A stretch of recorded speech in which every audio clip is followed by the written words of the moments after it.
Vamos agora para a quinta e última parte do discurso. O novo futuro do cristianismo, proferido no Madison Square Garden, em setembro de 1974, na presença de mais de 25 mil pessoas. Nesta parte é revelado o porquê de Jesus ter orado não uma, mas 3 vezes, no jardim de Getsêmani para que o cálice passasse dele. E tem sido interpretado erroneamente pela maioria dos pregadores. Esta é uma importante informação para todos que querem saber a verdadeira interpretação bíblica. Essa é a interpretação vinda do céu. Então vamos à quinta e última parte deste discurso revelador. Oração no jardim do Getsêmani. Oração no jardim do Getsêmani. Em nossa ignorância, nós cristãos carecemos do verdadeiro espírito da oração de Jesus, no jardim do Getsêmani. Lá Jesus falou a seus discípulos: "A minha alma está triste até a morte. Ficai aqui e vigiai comigo." E adiantando-se um pouco, prostrou-se com o rosto em terra e orou dizendo: "Meu Pai, se é possível, passa de mim este cálice. Todavia, não seja como eu quero, mas como tu queres." Mateus 26, 28 a 39. Ele orou desta maneira não apenas uma vez, mas 3 vezes. Ele estava triste até a morte. Muitos no mundo cristão acreditam que Jesus orou desta maneira por causa da fraqueza humana, recuando de sua missão de morrer na cruz. Nada pode estar além da verdade. Sob os tiranos romanos, centenas de milhares de cristãos foram martirizados. Eles nunca disseram: "Por favor, passe de mim este cálice." Quando o próprio Simão Pedro estava para ser crucificado, ele disse aos seus perseguidores: "Eu sou digno de morrer da mesma maneira como o meu Senhor. Faça-me um favor, crucifiquem-me de cabeça para baixo." Ele nem mesmo disse: "Por favor, passem de mim este cálice." Quando Estevão, o primeiro mártir cristão, estava sendo apedrejado até a morte, ele não disse: "Passe de mim este cálice." Ao invés, ele morreu pacificamente, orando por seus perseguidores. Tal bravura não está limitada à Bíblia. Nathan Hale, um jovem oficial capturado na Guerra Revolucionária Americana, disse enquanto estava para ser executado: "Eu só me arrependo que tenha uma única vida para dar por meu país." Ele não disse: "Por favor, passe de mim este cálice." Vocês acham que o Messias, o Filho de Deus, era mais fraco do que todas estas pessoas? Especialmente se você acha que ele veio pelo único propósito de morrer na cruz pela salvação do mundo? Não. Se esse fosse o caso, ele seria desqualificado como um Messias. Não entendemos o Senhor Jesus. A oração no jardim do Getsêmani não foi proferida a partir de qualquer preocupação egoísta ou medo da morte. Jesus Cristo, nosso Senhor, estava pronto para morrer mais de 1000 vezes, se isso fosse a única forma de trazer a salvação da humanidade. A preocupação de Jesus era por sua missão. Ele se afligiu pelo sofrimento de seu Pai Celestial. Ele estava angustiado porque podia prever as terríveis consequências de sua crucifixão. Jesus sabia muito bem que sua crucifixão não era a vontade definitiva de Deus. Ele sabia que sua morte adiaria a realização do reino do céu mais 2000 anos, e que enquanto isso, a humanidade sofreria terrivelmente. Ele sabia que milhões de futuros seguidores teriam que sofrer, derramando seu sangue e sendo martirizados como ele havia sido martirizado. Ele sabia que Israel seria abandonada e devastada, e além de tudo, ele desejava trazer vitória e realização gloriosa para o trono de seu Pai no céu, e não retornar sozinho através da crucifixão. Ele esperava por uma volta triunfante ao lar. Por isso, no jardim do Getsêmani, Jesus fez seu final apelo desesperado a Deus: "Mesmo nesta hora, há qualquer forma possível de que eu possa permanecer na terra para realizar minha missão?" Se formos nos tornar os verdadeiros seguidores de Cristo, devemos compreender a aflição e angústia que Jesus Cristo sofreu. Além disso, se a crucifixão fosse a plena vontade de Deus, então Judas, o traidor de Jesus, deveria ser considerado como um herói e premiado com uma medalha celeste, porque alguém teve que entregar o Filho de Deus para o inimigo para ser crucificado. Contudo, Jesus disse sobre Judas: "Em verdade, o Filho do Homem vai, conforme está escrito a seu respeito. mas ai daquele por quem o Filho do Homem é traído. Bom seria para esse homem se não houvera nascido. Em Mateus 26, 24. E por que Jesus gritaria na cruz: Deus meu, por que me desamparaste? Mateus 27, 46. Se sua crucifixão fosse a vontade de Deus, Jesus estaria regozijado. Ele teria gritado: Deus, eu estou honrado. Alegre-se, Pai, eu sou vitorioso. O cristianismo de hoje tem preservado a visão tradicional de que Jesus veio simplesmente para morrer na cruz. Assim é como os cristãos entendem o assassinato do Filho de Deus, como a segunda vinda será realizada. Hoje, as pessoas não podem acreditar em nada que seja menos lógico. Deus é a verdade, e a verdade é lógica. Não pode haver perfeição na ignorância. Somente a oração dos cristãos não pôde levar Neil Armstrong para a Lua. A verdade científica era necessária. Eu mesmo também fui um estudante de ciência, e sei que Deus é também o Deus de ciência. A mensagem de Deus deve ser científica, lógica e convincente para os homens do século XX. Deixe-me agora vir ao ápice do tema desta noite discutindo como a segunda vinda de Cristo será realizada. Lemos no Evangelho: Eles verão vir o Filho do Homem sobre as nuvens do céu, com poder e grande glória. Mateus 24, 30. E no Apocalipse lemos: Eis que vem com as nuvens. Apocalipse 1, 7. Mas por outro lado, Paulo escreveu que o dia do Senhor virá como vem o ladrão de noite. 1 Tessalonicenses 5, 2. Uma profecia descreve o Senhor aparecendo com as nuvens do céu, e na outra, ele aparece furtivamente como um ladrão na noite. Estas duas profecias estão em conflito. Se ele vem como um ladrão, ele não pode ao mesmo tempo aparecer nas nuvens. Deveríamos escolher uma profecia e lançar fora a outra? O povo de 2000 anos atrás não sabia que a mensagem de Deus estava em símbolos. Ao interpretá-la literalmente, eles cometeram um grave erro. E quando os cristãos leem o Novo Testamento, não devem cometer o mesmo engano. Devemos ler a Bíblia no Espírito de Deus e descobrir o verdadeiro significado de seus símbolos e parábolas. 2000 anos atrás, todos esperavam que Elias aparecesse do céu azul, mas ele não veio dessa forma. Da mesma forma, eles esperavam que o Messias viesse das nuvens do céu, mas ele não veio dessa forma. Hoje, os cristãos esperam a chegada do Senhor do segundo advento nas nuvens. Mas vocês têm qualquer garantia que tais expectativas não serão desapontadas neste tempo? Sejamos humildes e abramos a mente suficientemente para aceitar ambas as possibilidades: sua vinda nas nuvens do céu e sua vinda como um ladrão de noite. Se você fixar sua mente apenas na vinda do Senhor nas nuvens, e ele vem como o Filho do Homem na carne, provavelmente você cometerá o mesmo crime como o povo de 2000 anos atrás. Entretanto, se você é humilde e capaz de aceitar o Senhor como o Filho do Homem na carne, a qual é a única forma dele poder vir como um ladrão, você ganha de qualquer forma. Você estará certo de encontrar o Senhor qualquer que seja a forma que ele venha. Se você sentisse falta do Senhor, seria somente porque ele veio como um ladrão. Se ele vem nas nuvens, você não teria com o que se preocupar. Todo olho o veria. As redes de televisão seguramente fariam isso. Mas eu devo adverti-los que Deus não enviará seu Filho literalmente com as nuvens do céu. Se você está contemplando o céu e esperando pela segunda vinda do Senhor, você ficará desapontado. Ele virá, mais uma vez, como um homem na carne. Esta é a revelação de Deus.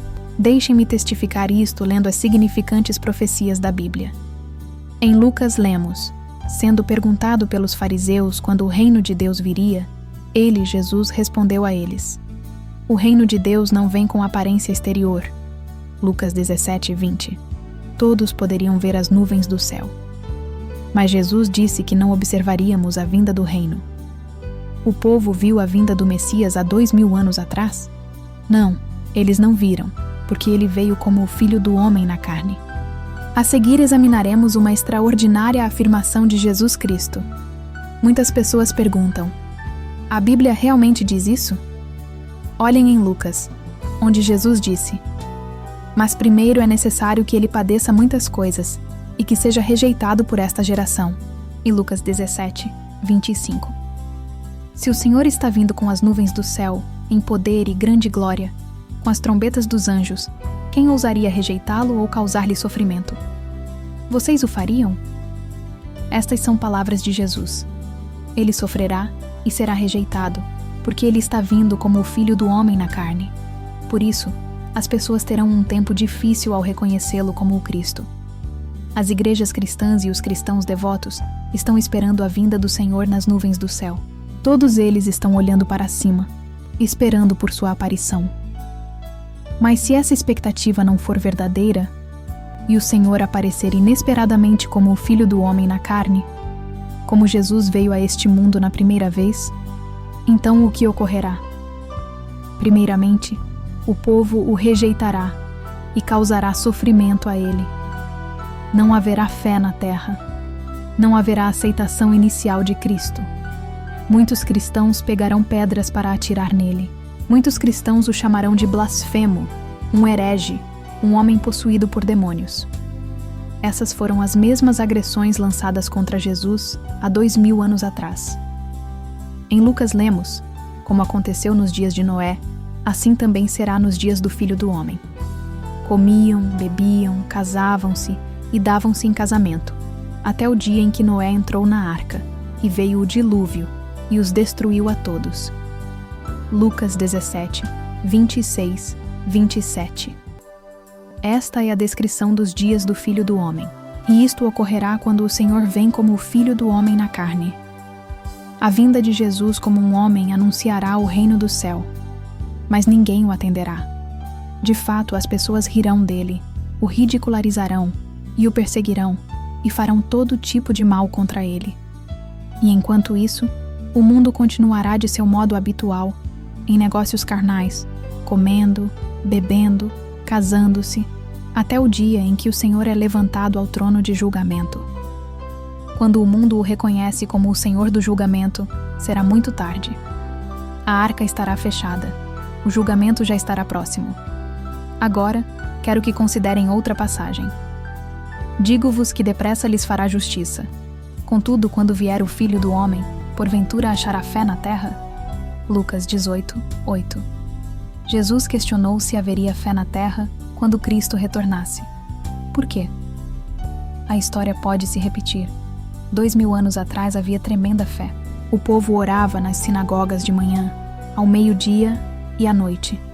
Eles liam constantemente as Escrituras, escrevendo-as em suas lapelas, recitando-as todos os dias. Eles guardavam os 10 mandamentos e todas as leis. Eles traziam seus dízimos ao templo. Eles jejuavam e jejuavam. Entretanto, quando o Filho de Deus apareceu, eles falharam em reconhecê-lo e o condenaram para a cruz. Jesus encontrou alguma fé? Aos olhos de Jesus Cristo, não houve absolutamente nenhuma fé na terra. Assim, quando ele retorna como o Filho do Homem na carne, pode também não haver fé na terra. Milhões de cristãos e milhares de igrejas podem nunca ver o Filho do Homem vindo, porque sua vinda será na carne. Agora, finalmente vamos ler Mateus. Muitos me dirão naquele dia: Senhor, Senhor, não profetizamos nós em teu nome? E em teu nome não expulsamos demônios? E em teu nome não fizemos muitos milagres? Então lhes direi claramente: nunca vos conheci. Apartai-vos de mim, vós que praticais a iniquidade. Mateus 7, 22. O que isto significa? Porque estes devotos cristãos, que estão clamando em nome do Senhor, deveriam ser condenados como praticantes de iniquidade? Que erro eles teriam cometido? Por toda a história, muitos crimes e pecados têm sido cometidos em nome do Senhor, em nome de Deus. Não há melhor exemplo disto do que o que ocorreu no tempo de Jesus. As pessoas que conspiraram para assassinar Jesus Cristo e finalmente tiveram sucesso em crucificá-lo na cruz eram as mesmas pessoas que estavam fielmente seguindo a palavra de Deus dia e noite. Mas quando o Filho de Deus veio até eles cometeram o pior crime da história. Eles assassinaram o único Filho de Deus e fizeram isto em nome do Senhor.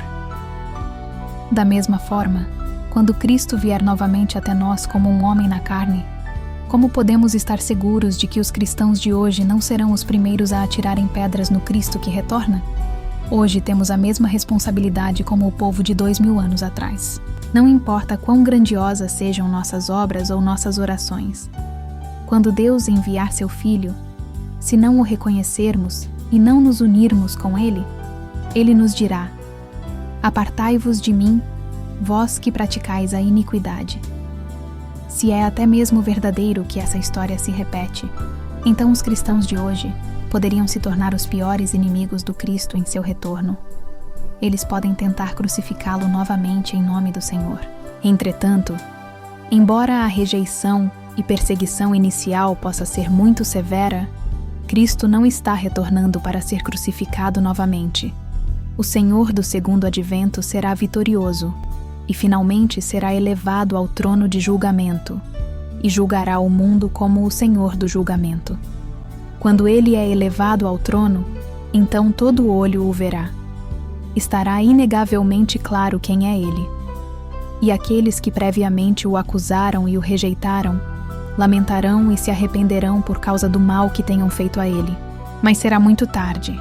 O Senhor dirá a eles: nunca vos conheci. Apartai-vos de mim, vós que praticais a iniquidade. O Senhor está vindo. E ele está vindo como um homem. Contudo, ele também está vindo com o poder e glória de Deus. E ele julgará o mundo. Somente o humilde será abençoado. O arrogante verá o inextinguível fogo.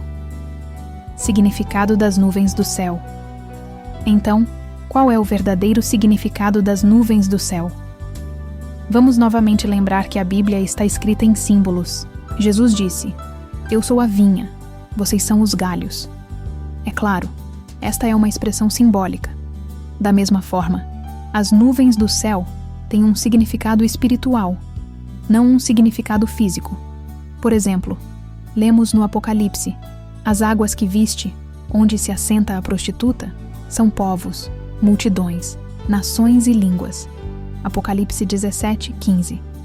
A Bíblia indica que água é um símbolo para as multidões da humanidade decaída. O que são nuvens? Elas são água evaporada. A água está frequentemente impura, suja, com muitos elementos estranhos. Mas quando essa água é evaporada em forma de nuvens, esta deixa para trás suas impurezas. Assim, aquelas pessoas que são evaporadas e purificadas a partir do meio das águas da humanidade estão simbolicamente na posição de nuvens no céu. Jesus está vindo entre essas pessoas preparadas, o povo de Deus. Ele está vindo entre os consagrados cristãos renascidos, aqueles que são purificados, elevados, limpos do pecado. Eles formarão o fundamento do reino de Deus quando Jesus retorna para a terra. Este é o verdadeiro significado das nuvens do céu. Propósito de Deus realizado. Primeiros Adão e Eva. Deus pretendia realmente que seu reino na terra começasse com os primeiros Adão e Eva. Se eles tivessem obedecido verdadeiramente a Deus e alcançado a perfeição, Deus os teria unido em matrimônio celeste e estabelecido a primeira família na terra, de acordo com sua vontade. Esta família teria se tornado a pedra fundamental do reino de Deus na terra, com Adão e Eva como o verdadeiro pai e verdadeira mãe de todas as pessoas. O Jardim do Éden é a expressão simbólica para esse reino, e este mundo teria sido o motivo de alegria para Deus, segundo os Adão e Eva. Embora o primeiro Adão e Eva tenham falhado, o ideal de Deus permaneceu o mesmo. Deus determinou realizar esse reino ideal e cumprir o mundo de alegria. E 4.000 anos mais tarde na história bíblica, Deus pretendia restaurar esse reino de Deus na terra através de outro Adão aperfeiçoado. Jesus Cristo era esse Adão aperfeiçoado. Paulo chamou Jesus de o último Adão, ou o segundo Adão. 1 Coríntios 15:45. Ele veio como o Adão aperfeiçoado 2.000 anos atrás no lugar do primeiro Adão, que havia falhado. A restauração somente de Adão não poderia trazer um reino. Deve haver uma noiva, uma mãe, outra Eva. Assim, Deus pretendia que este Adão aperfeiçoado Jesus Cristo, restaurasse sua noiva, a Eva aperfeiçoada. Isto teria sido a restauração da primeira família, perdida desde o jardim do Éden. Terceiros, Adão e Eva. Entretanto, por causa da rebelião do povo escolhido de Israel, isto nunca ocorreu. Deus está determinado a realizar sua vontade. Assim, ele prometeu o retorno de Cristo. Aproximadamente 2000 anos se passaram desde a morte de Jesus Cristo.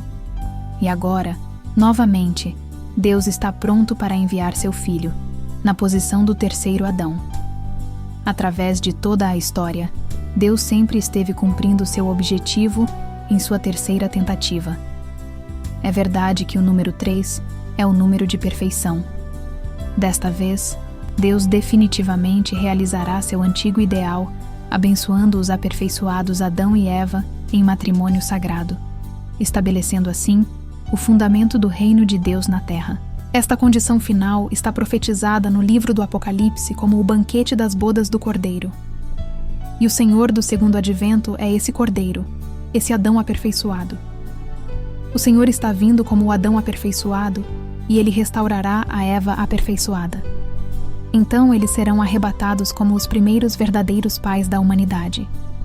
E finalmente, a alegria de Deus estará completa. Pouco antes de sua crucificação, Jesus disse para Pedro: Dar-te-ei as chaves do reino dos céus. O que ligares, pois, na terra será ligado nos céus, e o que desligares na terra será desligado nos céus. Mateus 16, 19. O erro foi feito aqui na terra. O pecado foi cometido aqui na terra. Assim, o erro deve ser sanado e o pecado erradicado aqui na terra. Jesus pediu para orarmos: Venha o seu reino, seja feita a sua vontade, assim na terra como no céu. A terra é o problema. Esse é o motivo pelo qual Cristo deve voltar para esta terra. Muitos cristãos acreditam que no fim do mundo, Deus destruirá todas as coisas. O sol escurecerá, as estrelas cairão, e a terra será queimada. Um mero punhado de cristãos serão arrebatados no ar para passar o milênio com Cristo. Se Deus fizesse isso, então ele se tornaria um Deus de fracasso, e sua vontade original irrealizada para sempre. Ele estaria renunciando a esta terra para Satanás. Então Satanás realmente se tornaria o vitorioso, e Deus, um perdedor. Isto nunca ocorrerá. Deus é todo-poderoso. Ele nunca desistirá desta terra. Ela estava destinada a ser, e ela deverá ser, seu reino. Até Nova York deverá ser seu reino também. Vocês podem ser os cidadãos do reino do céu se encontrarem a vinda do Messias. Ele é a sua esperança, minha esperança, e a única esperança da América e deste mundo. Entretanto, se falharmos em vê-lo, então o cristianismo não terá esperança. O cristianismo declinará. Seu fogo espiritual se extinguirá. As igrejas se tornarão túmulos do velho legado. Nosso mundo então estará sentenciado.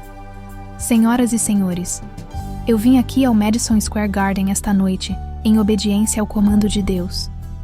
A Bíblia diz: E acontecerá nos últimos dias, diz o Senhor, que derramarei do meu espírito sobre toda a carne, e os vossos filhos e as vossas filhas profetizarão, os vossos mancebos terão visões, os vossos anciãos terão sonhos. Em Atos 2, 17. Estamos vivendo em tão extraordinário momento, no nascimento de uma nova era. O céu está muito perto. Se você ardentemente chamar por Deus, Ele lhe responderá. Vocês devem urgentemente perguntar a Ele: como posso saber se o que o Reverendo Moon está dizendo é verdadeiro? Não deixem que eu ou qualquer outra pessoa responda essa questão para vocês.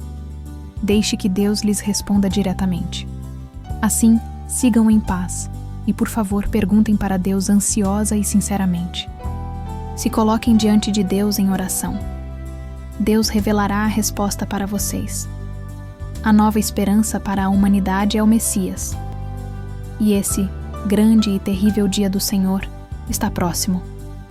E esse dia para você poderá ser grande ou terrível.